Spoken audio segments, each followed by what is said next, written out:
The iPhone 11 is an iPhone that came out back in 2019, so let's go and see how this iPhone holds up in the later part of 2023. Now, this iPhone is about 4 years old now, which is pretty crazy, and I still remember the day this iPhone came out. I will tell you, this iPhone is pretty much still kind of worth buying for the most part, but there are lots of things that changed with this iPhone this year already. So for one, on the outside, the body of this thing hasn't changed. Still that, 6.1-inch IPS panel in the front. It doesn't really hold up too well against the iPhone 15s, but it still looks great. I've already compared this thing against almost all the iPhone 15s, and I will tell you, the display on this thing is starting to show its age. It actually started showing its age around like 2020, to be honest, but still an okay phone. It still has a display that turns on. You're getting the notch up top, which is fairly outdated, a lightning port at the bottom, curved side, kind of, standard glass back, with that dual camera setup. I will tell you though, some things that do kind of stand the test of time with this particular device. The design of this iPhone, with that display on the front and that dual camera setup on the back, it's not really that outdated. You're still getting like a pretty okay looking phone. It's just that it's fairly outdated when it comes down to that like display technology.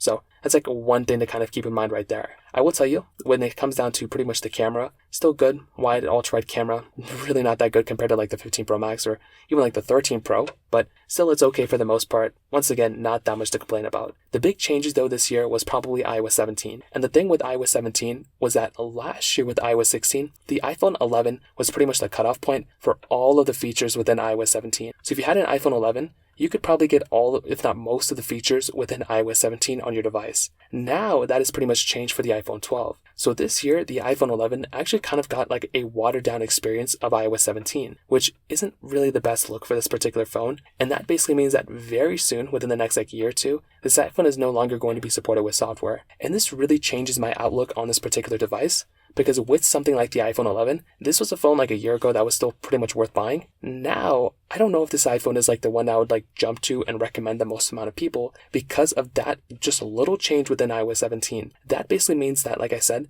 this iPhone, has a high chance of just being unsupported with software in like 2 years. The 10R is probably going to end next year, and then the 11 is probably going to end the year after. That's probably what's going to end up happening. So if you're okay with buying an iPhone and understanding that within like 2 years, this iPhone is going to be unsupported with software, then I think this is still a decent buy. But that's probably the biggest change I would say that we've seen beyond in the iPhone 15s coming out. This particular phone kind of getting that little change in its like software feature set. Performance-wise though, even on iOS 17 has been pretty decent. It's still performing fairly okay, even compared to my iPhone 15. My iPhone 11 is still doing decent, which is genuinely pretty surprising. Like I said before, if you're getting an iPhone like an iPhone 11, this thing isn't going to be like the strongest iPhone of all time from a performance standpoint, but I do think Apple did a decent job with it when it first came out, giving it the same like internals as like the iPhone 11 Pro at the time. But I will tell you, when it comes down to this particular phone now, I don't know if it's like it's not the best performing phone, but I'll tell you, like, it's still not bad. If you want to play like certain games, if you want to play heavy intensive applications,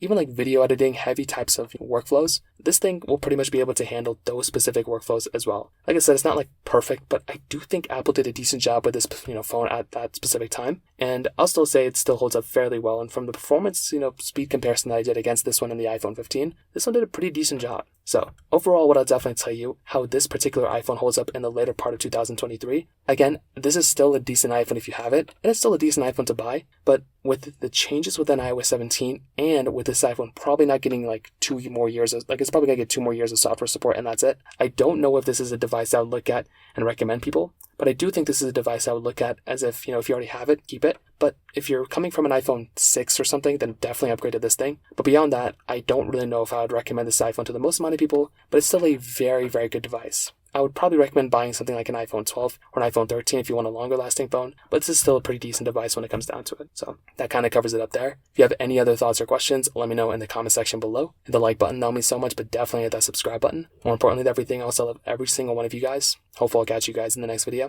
Peace out till then.